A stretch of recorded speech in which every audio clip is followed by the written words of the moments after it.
Hello guys, कैसे हैं आप सब। आपको याद तो होगा परसों हमने स्टार्ट किया था अपना न्यू लेसन इंडिया की फिज़िकल फीचर। तो हम उसमें शायद पढ़ लेते हिमालय की। आज हम शुरू करेंगे हिमालय की संरचना कैसे बननी शुरू हुई, उसको कितने भागों में डिवाइड किया था। ठीक है। और अगर कोई भी क्वेश्चन हो तो आप मुझे कमेंट बॉक्स में नीचे मैसेज कीजिए। ठीक है। तो चलिए हम फटाफट उसे रिपीट करते हैं। ओके। हेलो फ्रेंड्स, आपको जैसे याद होना चाहिए कि हमने कल क्या पढ़ा था। परसों हमने पढ़ा था क्या कहते हैं, हमारे इंडिया के लैंडमार्क्स में बहुत तरह की विभिन्नताएं पाई जाती हैं, जैसे पर्वत, मैदान, मरुस्थल, ठीक है, द्वीप समूह आदि। ठीक है। और ये जो होती है यहाँ पर, ये अलग अलग शैल और चट्टानों से मिलकर बना है हमारे पूरा इंडिया का लैंड मास। तो उसमें कोई कोई चट्टान जो होती है वो तो बहुत ज़्यादा मजबूत होती है, जैसे संगमरमर का पत्थर। आपने देखा होगा, अगर नहीं भी देखा है तो ताजमहल की फ़ोटो देखी होगी। ठीक है। और दूसरा क्या है, टेल्कम पाउडर जो हम यूज़ करते हैं उसने जैसा मुलायम जिसका यूज़ करते हैं हम, सीला खड़ी है जो शैल, उसका हम यूज़ करते हैं अपने टेल्कम पाउडर में। ठीक है। और ये सब पाई जाती है अलग अलग मिट्टी के प्रकार, क्योंकि हर जगह की मिट्टी अलग अलग होती है। हमने इसको पढ़ लिया था। अब इसमें क्या होता है, बहुत एक थ्योरी यूज़ होती है जिसको हम कहते हैं प्लेट विवर्तन थ्योरी या सिद्धांत। ठीक है। इसमें क्या कहता है, पृथ्वी के नीचे 7 बड़ी प्लेटें होती हैं और कुछ क्या है, छोटी प्लेटें होती हैं। ठीक है। और ये जो होती हैं आपस में गति करती है। इनकी गति के कारण जो होता है हमारे महाद्वीपों का जो भी मतलब हमारे कॉन्टिनेंट्स हैं, जो हमारा लैंड मास है, उनके शेप में क्या आता है, थोड़ा थोड़ा अंतर आता रहता है। ये निरंतर गतिमान होती है। इन प्लेटों की गति देखिए, ये क्या होता है, अभिसारी परिषद, मतलब जब दो प्लेटें एक दूसरे के सापेक्ष मतलब एक ही डायरेक्शन में क्या करती है, गति करती हैं। और जब क्या होता है अपसारी, जब वो एक दूसरे के अपोज डायरेक्शन में गति करते हैं, या तो वो टूट जाते हैं या फिर एक दूसरे के नीचे आ जाती हैं। ठीक है। जब वो एक दूसरे के नीचे आ जाती हैं तो वो कहते हैं रूपांतर परिसीमा। तो इसी तरह हमारे वर्ल्ड का जो मैप है, इसमें बहुत सारी प्लेटें पाई गई हैं। ठीक है। और ये प्लेटों के गति के कारण हमारे महाद्वीप की स्थिति भी चेंज होती गई है। जैसे हमारी एक पुरानी हिस्ट्री है जिसमें हमारी है गोडाउना लैंड, जो हमारे हॉलीवुड की भी मूवी बनी है। इसमें उसमें क्या कह रहा है कि हमारे जो कॉन्टिनेंट कौन थे, जैसे हमारे गोडाउना लैंड के हिस्से कौन थे, एक तो हमारा भारत था, फिर उसमें हमारा मेन था ऑस्ट्रेलिया, दक्षिण अफ्रीका, दक्षिणी अमेरिका और अंटार्कटिक। ये वाला रीजन जो था ये पहले यहाँ पर पाया जाता था, यहाँ पर अफ्रीका के पास। पर इसमें क्या हुआ, एक इसकी प्लेटों में क्या हुआ, गति हुई, जिसके कारण दरार हुई और ये यहाँ पर जाके यूरोप और एशिया वाली यूरेशियन प्लेट में जाकर जुड़ गया, जिसके कारण इसमें क्या आ गया, कुछ मोड़ आ गए। तैथिस का निर्माण हो गया। तैथिस के निर्माण के कारण एक हिमालय की श्रृंखला का निर्माण हो गया। हिमालय यहाँ से देखो, ये जो है ये हमारी हिमालय की संरचना बना रहे हैं। और अब हमें पहले पता चला कि हिमालय जो है वो क्या कहते हैं, स्टेबल नहीं है, ये अनस्टेबल है। और ये क्या होता है, ये यंगर है, मतलब बहुत ज़्यादा टाइम इसको नहीं हुआ है और ज़्यादा पुराना नहीं है। देखिए, अब ये बताएगा। और इसमें पूरी पर्वत श्रृंखला एक युवा स्थलाकृति को दर्शाती है, जिसमें ऊंचे शिखर, गहरी चोटियां और तेज बहने वाली नदियां हैं। इसमें क्या कहते हैं, एक हिमालय की ये हिमालय है, ये पूरा यहाँ पर क्या होता है, हिमालय जो जम्मू वाला एरिया है, यहाँ पर हिमालय जो होता है चौड़ा होता है। फिर ये जो है उत्तराखंड, आपको याद होगा, यहाँ से जब हम नीचे को जाते हैं हिमालय की संरचना पतली होती जाती है, ये बहुत ज़्यादा पतली होती जाती है। ठीक है। तो यहाँ पर हम ये दिखाया रहा है कि इसमें क्या होता है, और इस हिमालय के कारण जो नदियाँ निकल रही हैं, जैसे ये आपको दिख रही है, क्या निकल रही है, यमुना, गंगा यहाँ पर। और ये जो निकल रही है, ये यहाँ पर जो है तिब्बत के मानसरोवर झील से भी काफ़ी सारी नदियाँ निकल रही हैं। और क्या कहते हैं, ये गंगा की सहायक नदी कौन सी होती है, घाघरा, गंडक, कोसी, ये जो भी नदियाँ हैं, ये क्या करती है, इसके द्वारा जो होती है मृदा आती है, जो कहलाती है जलोढ़ मृदा। ये क्या कहलाती है, जलोढ़ मृदा, जिसके कारण यहाँ का मैदान क्या हो जाता है, बहुत ज़्यादा उपजाऊ हो जाता है। आपको पता होना चाहिए उत्तर प्रदेश का एरिया और ये मध्य प्रदेश का, यहाँ पर बहुत ज़्यादा कृषि अच्छी होती है। ठीक है। क्यों होती है, क्योंकि यहाँ जलोढ़ मिट्टी है। अब यहाँ से हमारा लेसन जो हो रहा है वो स्टार्ट हो रहा है। वो क्या है, मुख्य भौगोलिक विवरण। अब हम इसके बारे में, हिमालय की संरचना के बारे में और उसके टाइप्स के बारे में पढ़ेंगे। ठीक है, भारत की भौतिक आकृतियाँ को निम्नलिखित वर्गों में विभाजित किया, मतलब उन्होंने अलग अलग टाइप्स में विभाजित करे। जैसे हिमालय पर्वत आपको पता है, दिख रहा है। उत्तरी मैदान आपको पता है, प्रायद्वीपीय पठार। प्रायद्वीपीय पठार अभी मैं आपको बता दूंगी। ठीक है, भारतीय मरुस्थल जैसे राजस्थान। ठीक है, तटीय मैदान जो तट वाला एरिया है, समुद्री और स्थलीय तट वाला। ठीक है, और ये द्वीप समूह लक्षद्वीप और अंडमान द्वीप समूह। ठीक है, अब ये सबका विवरण हम अभी पढ़ते हैं। फर्स्ट टॉपिक हमारा क्या है, हिमालय। हिमालय क्या है? हिमालय भारत के उत्तरी सीमा में पर विस्तृत हिमालय भूभागीय रूप से युवा एवं बनावट के दृष्टिकोण से विलित पर्वत श्रृंखला है। मतलब क्या कह रहा है, ये हिमालय जो है ये एक बहुत यंगर है, और ये क्या कहते हैं, इसकी बनावट और दृष्टिकोण बहुत नया तरीके से बना है। ये पर्वत श्रृंखला है पश्चिम पूर्व दिशा में सिंधु से लेकर ब्रह्मपुत्र तक फैली हुई है। यहाँ पर क्या है, सिंधु है, यहाँ से लेकर ब्रह्मपुत्र तक फैली हुई है। हिमालय विश्व का सबसे ऊंची पर्वत श्रेणी है, और ये जो होता है, ये जो है हिमालय सबसे ऊंची पर्वत श्रेणी में है। और ये जो नेपाल में एवरेस्ट पर्वत है, ये तो सबसे ऊंचा पर्वत है। आपको इसकी हाइट का भी बता देंगे ना। हिमालय विश्व का सबसे ऊंची पर्वत श्रेणी है, और इसके अत्यधिक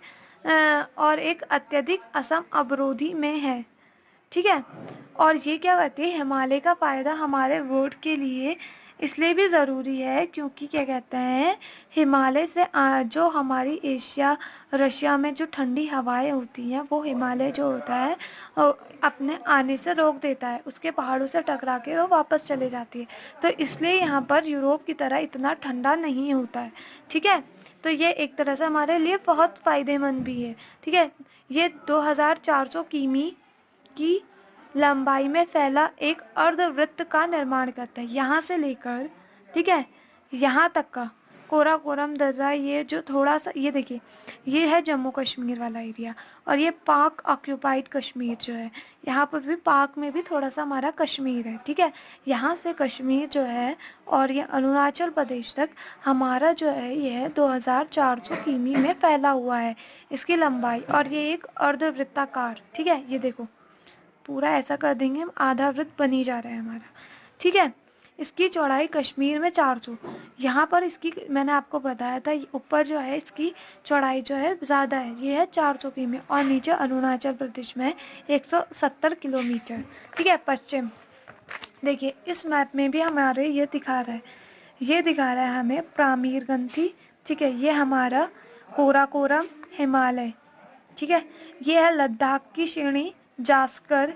ठीक है, शिवालिक, कैलाश श्रेणी, तिब्बत, सांगपो जो है, जब वो तिब्बत में बहती है ब्रह्मपुत्र नदी, तो उसको हम सांगपो कहते हैं। ठीक है, और ये भी मानसरोवर झील से निकलती है, और हमारी सिंधु नदी भी मानसरोवर झील से निकलती है, कैलाश मानसरोवर। ठीक है, अब ये देखिए, अब यहाँ पर हिमालय की हमने 3 उसमें बांटा हुआ है। यहाँ पर देखिए, ये बहुत चौड़ा है, और यहाँ पर ये पतला होते जा रहा है, अरुणाचल प्रदेश। ठीक है, और ये जो है इसकी सहायक नदियाँ देखिए, हमें पता है गंगा यमुना ये सब क्या करते हैं, उत्तराखंड से निकलते हैं, और उत्तराखंड की भी पर्वत, क्योंकि उत्तराखंड में पर्वत पाया जाता है। ठीक है, मतलब हिमालय पाया जाता है,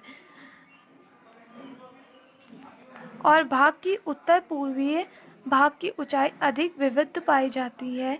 अपने पूरे दिशांतरीय विस्तार के साथ हिमालय को 3 श्रेणियों में, मैंने बताया था आपने हिमालय को कितनी 3 श्रेणियों में, 1 2 3, एक तरह से 3 श्रेणियों में इसको क्या किया है, डिवाइड किया है। ठीक है दोस्तों, आपको समझ में ना आए कहीं पर भी आप मुझे कमेंट कीजिए, मैं आपको आंसर दूंगी। ठीक है, और मैं लाइव आकर आपको आंसर बताऊंगी। ठीक है, आप बस इसे शेयर करते रहिए। इस श्रृंखलाओं के बीच बहुत अधिक संख्या में घाटियां पाई जाती हैं। यहाँ पर जो ये श्रृंखला है, यहाँ पर बहुत सारी क्या है, घाटियां हैं। सबसे ऊपरी भाग में स्थित श्रृंखला को महान या आंतरिक हिमालय, हिमाद्री के नाम से भी कहा जाता है।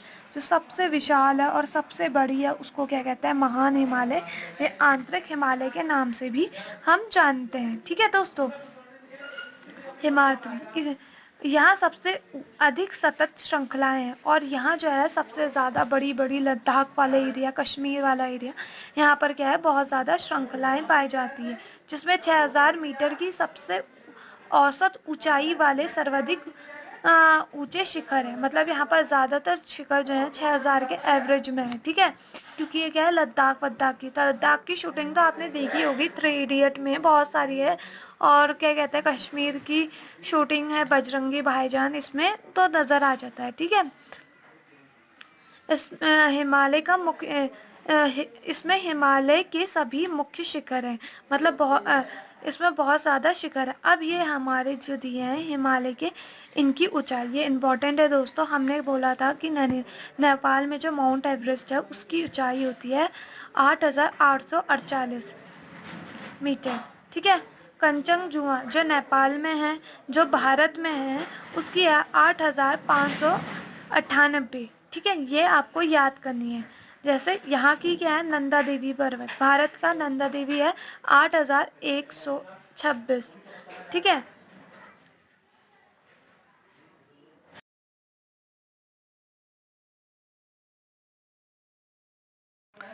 तो अब हम देख रहे हैं दोस्तों हिमालय के ऊंचे शिखर। ठीक है, अब हमें पता है कि माउंट एवरेस्ट सबसे ज़्यादा दुनिया में ऊंचे शिखरों में से एक है, मतलब है ही। ठीक है, तो ये कहाँ पर स्थित है, नेपाल में। नेपाल आपको पता है इंडिया के बॉर्डर में है और किसके, तिब्बत की नीचे साइड स्थित है। ठीक है, इसकी लोकेशन हमें पता है और ये क्या कहता है, उत्तराखंड को स्पर्श करता है, आपको पता है। माउंट एवरेस्ट क्या है, नेपाल में है, इसकी ऊंचाई क्या है 8848 किलोमीटर। ठीक है, मीटर। कंचनजंगा क्या है, ये भी भारत में है, ये है 8598 मीटर। ठीक है, अब इसमें मकालू जो है ये नेपाल में है, क्योंकि इसमें ज़्यादातर नेपाल और क्या कहता है उत्तराखंड, उत्तर प्रदेश, उत्तराखंड के ही सारे क्या होता है हिमालय पाए जाते हैं। ठीक है, ऊंचे ऊंचे। और धौलागिरी है, ये क्या है, नेपाल में। देखिए दोस्तों, नागा पर्वत है जिसकी ऊंचाई है भारत में 8126। फिर अन्नपूर्णा नेपाल में है 8078 मीटर। ठीक है, अब यह है नंदा देवी, ये उत्तराखंड की सबसे ऊंची चोटी है, भारत में है 7817। कामेट भारत में है 7756 मीटर। ठीक है, नामचा ये भी भारत में है 7756। गुरला माधता ये कहाँ है, नेपाल में है, जो है 7728। अब महान हिमालय के विलय सबसे जिसमें हमारी औसत सारी पहाड़ियाँ जो हैं 6000 किलोमीटर, 6000 मीटर से ऊपर पाई जाती हैं, उन्हें हमने कहा है महान हिमालय, एक बहुत लंबी श्रृंखला। ठीक है, तो इसमें क्या होता है, महान हिमालय का वलय की प्रकृति असममित है। हिमालय के उस भाग को कोड ग्रेनाइट का बना हुआ है, हिमालय का इस भाग को कोड और ग्रेनाइट का बना हुआ है। ये श्रृंखला हमेशा बर्फ से ढकी रहती है। मतलब जो बड़ी बड़ी हिमालय की श्रृंखला होती है वो क्या है, ग्रेनाइट, कोड ग्रेनाइट से बनी हुई है, जैसे ये वाली श्रृंखलाएं। ठीक है, और ये जो है ये बड़ी बड़ी हैं और ये क्या कहते हैं, हमेशा साल भर क्या होती है, बर्फ से भरी रहती हैं।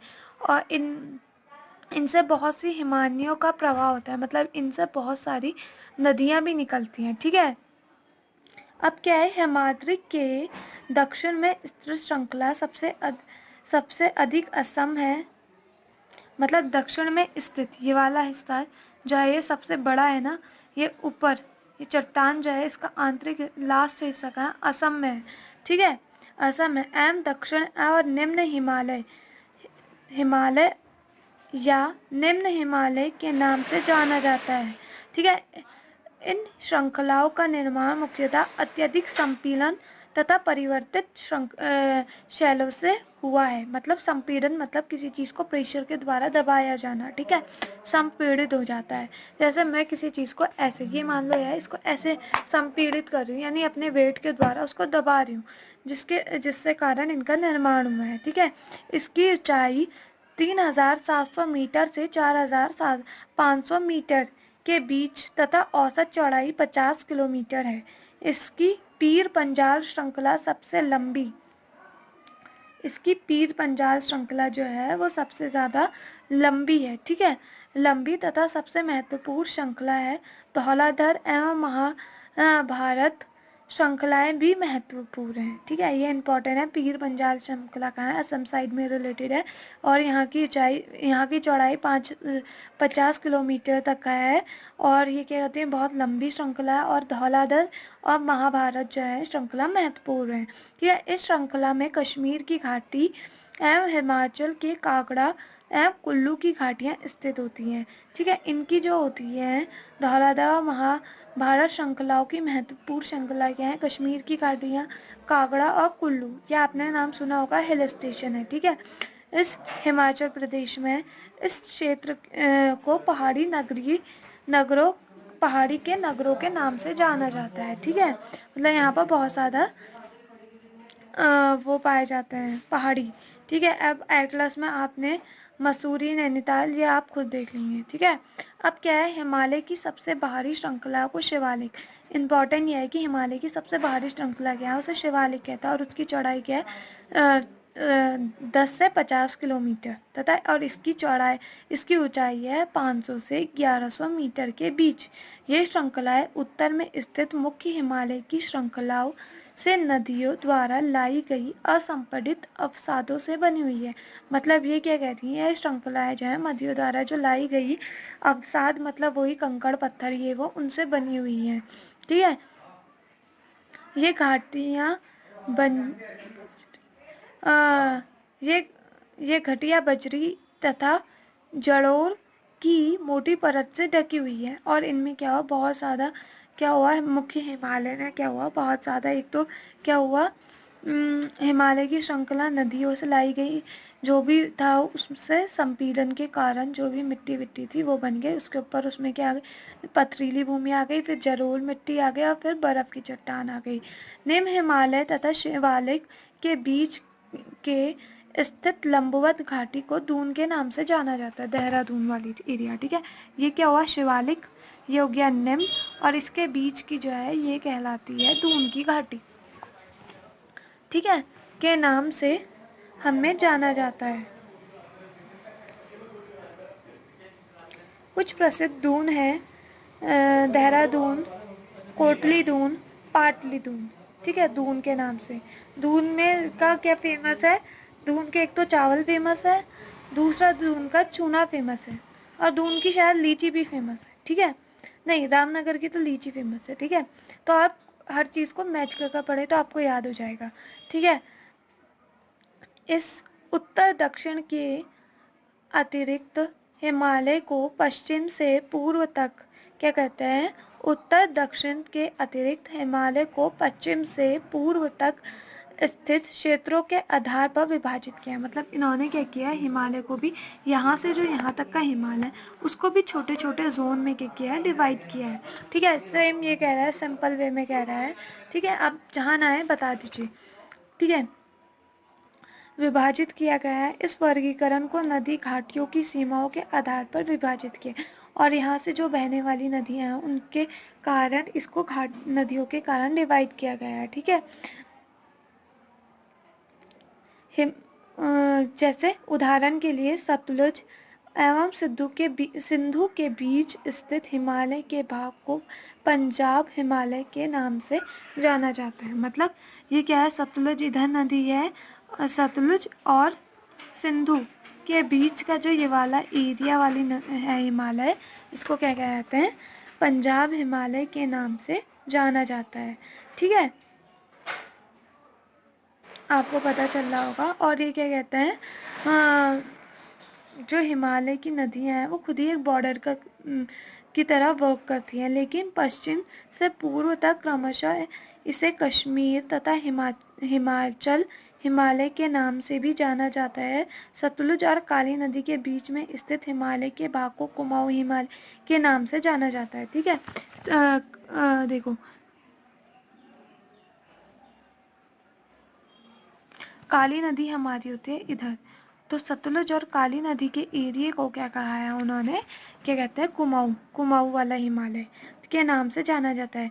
काली और तिस्ता नदी, काली और तिस्ता, ठीक है, नदी काली नदी कहाँ पाई जाती है, पिथौरागढ़ साइड में, ठीक है, तथा तिस्ता नदी नेपाल हिमालय का एवं तिस्ता तथा दिहांग नदियाँ असम हिमालय की सीमांकन करती है।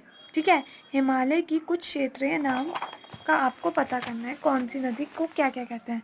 ठीक है, ब्रह्मपुत्र हिमालय को सबसे पूर्वी सीमा में बहती है। दिहांग महाखंड के बाद हिमालय दक्षिण की ओर एक तीखा मोड़ क्या बनाता है, हुए अंदर की ओर मूव करता है। देखिए, दिहांग अंदर की ओर मूव करता है, तीखा मोड़ बनाया ना उसने, तो ये यही कह रहा है कि कहता है ब्रह्मपुत्र हिमालय की सबसे पूर्वी सीमा बनाता है। दियांग महाखंड के बाद हिमालय पूर्व की ओर एक तीखी मोड़ बनाते हुए भारत की पूर्वी सीमा के साथ फैल जाता है। ठीक है, इन्हें पूर्वांचल और पूर्वी पहाड़ियाँ तथा पर्वत श्रृंखलाओं के नाम से भी जाना जाता है। ठीक है, जो असम के उधर से आती हैं। ठीक है, ये पहाड़ियाँ उत्तर पूर्वीय राज्यों से होकर गुजरती हैं तथा मजबूत बलुआ पत्थरों जो अवसादी शैल हैं ये बनी हैं। ठीक है, ये घने जंगलों से ढकी हैं तथा अधिकतर समांतर श्रृंखलाएं एवं घाटियों के रूप में फैली हुई हैं। पूर्वांचल के पट्टकाई, नागा, मिजो और मणिपुर की पहाड़ियाँ शामिल है। ये जो होती है मिजो की पहाड़ियाँ, ठीक है, इसमें क्या कह रही है, बहुत ज़्यादा स्ट्रॉन्ग पत्थर से बनी हुई है, बलुआ पत्थर जिसका नाम क्या है, अवसादी शैलें हैं, और ये क्या करती हैं, जब ये उत्तर से नीचे की ओर मूव करती हैं तो एकदम एक तीखा सा मोड़ ले लेती है, जैसे सेफ्टी पिन का मोड़ होता है, तो पेन मोड़ टाइप का लेकर अंदर की ओर मूव कर लेती है। ठीक है, तो और यहाँ पर बहुत सारे जंगल हैं, घने पहाड़ियाँ हैं, जैसे आपने देखा होगा मैप में या न्यूज़पेपर में, जैसे नागा, मिजोरम, असम, इधर की पहाड़ियाँ। ठीक है, तो ये मिजो पहाड़ियाँ दी हैं इसमें। ठीक है, अब हमारे यहाँ उत्तरी मैदान। ठीक है, उत्तरी मैदान 3 प्रमुख नदियाँ, इसमें क्या है, हमारे उत्तरी मैदान जो है हमें पता है कहाँ से, जो नदियों द्वारा लाई गई अवसादी मिट्टी यानी जलोढ़ मिट्टी से बने हुए हैं। उत्तरी मैदान 3 प्रमुख नदी प्रणालियों जैसे सिंधु, गंगा एवं ब्रह्मपुत्र तथा उसकी सहायक नदियों से बने हुए हैं, और ये मैदान किसके हैं, जलोढ़ मृदा के हैं। अब देखो सिंधु की सहायक नदी, सिंधु की सहायक नदी कौन कौन सी है, रावी, झेलम, चेनाब और सतलज। ठीक है, और ब्रह्मपुत्र ये निकल दिया मानसरोवर झील से, इसको तिब्बत में सांगपो, फिर यहाँ से अंदर आ रहा है, ब्रह्मपुत्र कहलाती है इंडिया में। जब ये श्रीलंका में जाकर, बांग्लादेश में जाकर गंगा से मिलती है तो इसको पद्मा के नाम से जाना जाता है। ठीक है, और ये जो है, अब गंगा की सहायक नदी कौन सी है, यमुना, घाघरा, गंडक, कोसी, चेनाब, सोम नदी जो है ये अपोजिट डायरेक्शन में बहती है। ठीक है, हम इसके साथ मैप भी देखते जाएंगे। तो इन ही नदियों के कारण जो है मेन जो है उत्तरी मैदान बना हुआ है, जो बहुत ज़्यादा उपजा हुआ है। लाखों वर्षों में हिमालय के गिरिपात में स्थित, मतलब नीचे तलहटी में स्थित बहुत बड़े बेसिन यानी द्रोणी में जलोढ़ का निरपेक्ष हुआ, मतलब वो जमा होने लग गई। ठीक है, जलोढ़ मृदा, जिससे इन उपजाऊ मृदा का निर्माण हुआ, जिसका विस्तार 5 लाख वर्ग किलोमीटर के क्षेत्र पर जिसका विस्तार 7 लाख वर्ग किमी के क्षेत्र पर है। यह मैदान लगभग 2400 किमी लंबा और 2400 और 240 देखो सिमिलर है ना, 240 से 320 किलोमीटर चौड़ा है। ठीक है, यह सघन जनसंख्या वाला, मतलब यहाँ पर बहुत ज़्यादा क्या होती है, जनसंख्या पाई जाती है। ठीक है, जनसंख्या वाला भौगोलिक क्षेत्र है। समृद्ध मृदा आवरण, पर्याप्त पानी की उपलब्धता और अनुकूल वातावरण जलवायु के कारण कृषि की दृष्टि से यह भारत का अत्यधिक उत्पादक क्षेत्र है। ठीक है, यहाँ पर गन्ने की खेती बहुत ज़्यादा होती है, क्योंकि यहाँ पर क्या होता है, एक तो बहुत ज़्यादा जलोढ़ मृदा है, ऊपर से यहाँ की जनसंख्या बहुत ज़्यादा है, ऊपर से यहाँ का मृदा का टेम्परेचर, मृदा के लिए अच्छी सनलाइट मिल रही है, अच्छा पानी मिल रहा है, टेम्परेचर अच्छा मिल रहा है, तो सब चीज़ें अच्छी हुई ना, के कारण जलवायु की दृष्टि से बहुत अधिक उत्पादक क्षेत्र हो गया। ठीक है, उत्तरी पर्वतों में से आने वाली नदियां निरपेक्षण कार्य में लगी हैं। नदी के निचले भागों में ढाल कम होने के कारण नदी की गति कम होती है। अब ऊपर से नदी नीचे को आ रही है और बीच में हल्की हल्की हो जा रही है, जिससे कारण क्या हो रहा है, नदी की गति जो हो रही है कम हो जा रही है, जिसके परिणाम स्वरूप नदी द्वीपों का निर्माण करती है। यह नदियाँ अपने निचले भाग में गाद एकत्र, मतलब नीचे मिट्टी गाद सी एकत्र कर हो जाने के कारण बहुत सी धाराओं में बढ़ जाती है। मतलब एक जो नदी है वो जब गाद एकत्रित हो जाती है तो चार धाराएं, 5 धाराएं में एकत्रित, मतलब उनके 5-6 वेव हो जाते हैं। ठीक है, तो वो 5-6 भागों में बढ़ जाती हैं। ठीक है, अब हमारा ये वाला पॉइंट छूटा है। ब्रह्मपुत्र नदी में स्थित मेजोली विश्व का सबसे बड़ा नदी द्वीप है, यहाँ लोगों का निवास है। ठीक है, ब्रह्मपुत्र स्थित में मजोली विश्व का क्या है, सबसे बड़ा नदी द्वीप है। नदी में द्वीप है और यहाँ लोग रहते हैं। अब दुआब का अर्थ है दो नदियों के बीच का भाग, जैसे दो नदियाँ और उनके बीच का भाग। ठीक है, दुआब दो शब्दों से मिलकर बना है, दो तथा आब का अर्थ है पानी। इसी प्रकार पंजाब भी दो शब्दों से मिलकर बना है, जैसे पंज का अर्थ है 5 और आब का अर्थ है पानी। ठीक है, अब हम उत्तरी मैदान को पूरा करेंगे आज। तो ठीक है, उत्तरी मैदान को मोटे तौर पर 3 भागों में उप विभाजित, मतलब उनको भी डिवाइड किया है। उत्तरी मैदान का पश्चिमी भाग को पंजाब का मैदान, सिंधु तथा इसकी सहायक नदियों के द्वारा बनाए गए इस मैदान को का बहुत बड़ा भाग पाकिस्तान में स्थित है। ठीक है, जो हमारा पाकिस्तान का पंजाब वाला एरिया है, क्योंकि हमारी ज़्यादातर सिंधु जो है वो वहीं मोस्टली बहती है। ये वाला, ये हमारा इंडिया का पंजाब हो गया, और ये जो है ये पाकिस्तान का पंजाब हो गया, और वहाँ की मृदा भी बहुत ज़्यादा उपजाऊ है। ठीक है, इन मैदान को बहुत बड़ा भाग पंजाब में स्थित है। सिंधु अपनी सहायक नदियाँ, ये इंपॉर्टेंट है, सिंधु की सहायक नदियाँ कौन कौन सी है, झेलम, चिनाब, रावी, व्यास और सतलुज हिमालय से निकलती है। मैदान में इस भाग में दोआब की संख्या बहुत अधिक है, मतलब ये मैदान में जाते ही डिवाइड कर जाती है। ठीक है, गंगा के मैदान का विस्तार घाघर और तीस्ता नदियों के बीच है। यह उत्तरी भारत के राज्यों हरियाणा, दिल्ली, उत्तर प्रदेश, बिहार, झारखंड के कुछ भाग और पश्चिम बंगाल में फैली हुई है। ब्रह्मपुत्र को मैदान इसके पश्चिम, विशेषकर असम में स्थित है।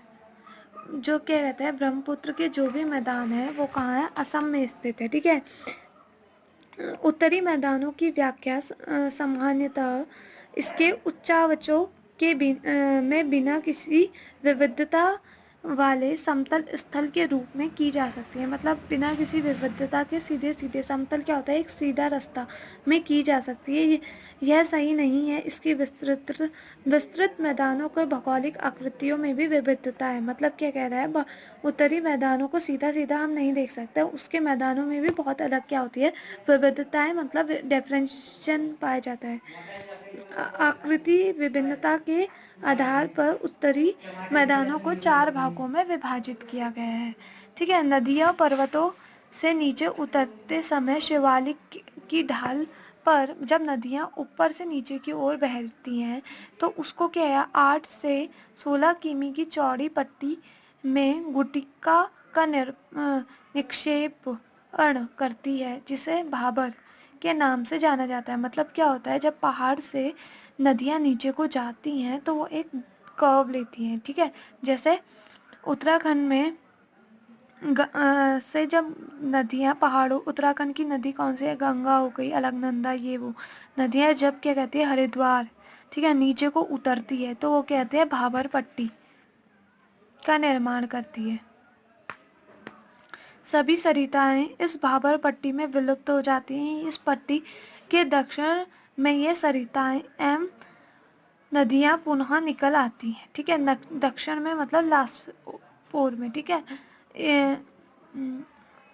एवं नम और दलदली क्षेत्र का निर्माण करती है, जिसे तराई के नाम से जाना जाता है। यह क्षेत्र यह वन्य प्राणियों से भरा घने जंगलों का क्षेत्र होता है। तराई क्षेत्र मतलब जहाँ दलदली मिट्टी हो, बहुत सारे एनिमल्स हो। अब दलदली मिट्टी होगी तो वहाँ ज़्यादा बहुत ज़्यादा घने जंगल होंगे, घने जंगल तो वहाँ एनिमल्स भी होंगे, ठीक है। बंटवारे के बाद पाकिस्तान से आए शरणार्थियों को कृषि योग्य भूमि उपलब्ध कराने के लिए जंगल को काटा जा चुका है। इस क्षेत्र का दुधवा राष्ट्रीय पार्क, ठीक है, इस क्षेत्र में दुधवा राष्ट्रीय पार्क की स्थिति ज्ञात करनी है हमें, ठीक है, यहाँ पर ही स्थित होगा, ठीक है। उत्तरी मैदान का सबसे विशालतम भाग पुराने जलोढ़ का बना हुआ है।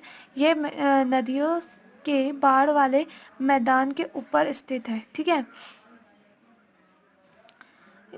तथा वेदिका जैसी आकृति प्रदर्शित करता है, ठीक है। इस भाग को भांगर के नाम से जाना जाता है। इस क्षेत्र की मृदा में चूनेदार निक्षेप पाए जाते हैं। इस स्थानीय भाषा में कंकड़ कहा जाता है। बाढ़ वाले मैदानों के नए तथा युवा निरपेक्षकों को गादर, मतलब बाढ़ के जो नए नए निरपेक्ष होता है उन्हें गादर कहा जाता है और पुराने वालों को स्थानीय भाषा में कंकड़ कहा जाता है। इसका लगभग प्रत्येक क्षेत्र पुनः निर्माण होता है।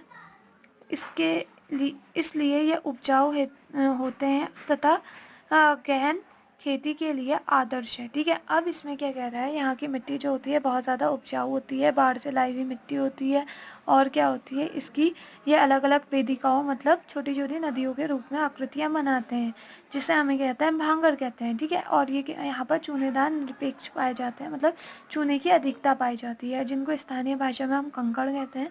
और जब स्थानीय भाषा के यही मैदानों के नए युवा निरपेक्षकों को हम खादर कहते हैं। और प्रत्येक वर्ष इनका पुनः निर्माण मतलब दोबारा से बनती जाती है, नए वर्ष हर वर्ष, ठीक है। इसका इसलिए ये उपजाऊ होते हैं और गहन खेती के लिए बहुत ज़्यादा आदर्श होते हैं। मतलब गहन खेती जैसे हमारी क्या हो गई, चावल की हो गई, गन्ने की हो गई, इस खेती के लिए बहुत ज़्यादा इम्पोर्टेंट होती है। हेलो फ्रेंड्स, आई होप ये आपको मेरी वीडियो समझ में आई हो और आपको इससे कुछ सीखने को मिला हो, तो आप अपने फ्रेंड्स को शेयर कीजिएगा। और आज हमने पढ़ा था उत्तरी मैदान तक का पूरा कंप्लीट कर दिया था। अब हम प्रायद्वीपीय पठार शुरू करेंगे, फिर हमारे द्वीप है और मरुस्थल है। 3 हेडिंग है जो हम कल के सेशन में कंप्लीट करेंगे, अपना न्यू लेसन फिर स्टार्ट करेंगे, ठीक है। तो अब हमें अपने फ्रेंड्स को इससे जोड़ना है। आप अपने अपने दोस्तों को शेयर कीजिए, लाइक कीजिए, और अगर कोई भी प्रॉब्लम है तो नीचे कमेंट सेशन में नीचे कमेंट कीजिए, मैं आंसर दूंगी, ठीक है दोस्तों। और ओके, बाय, टेक केयर।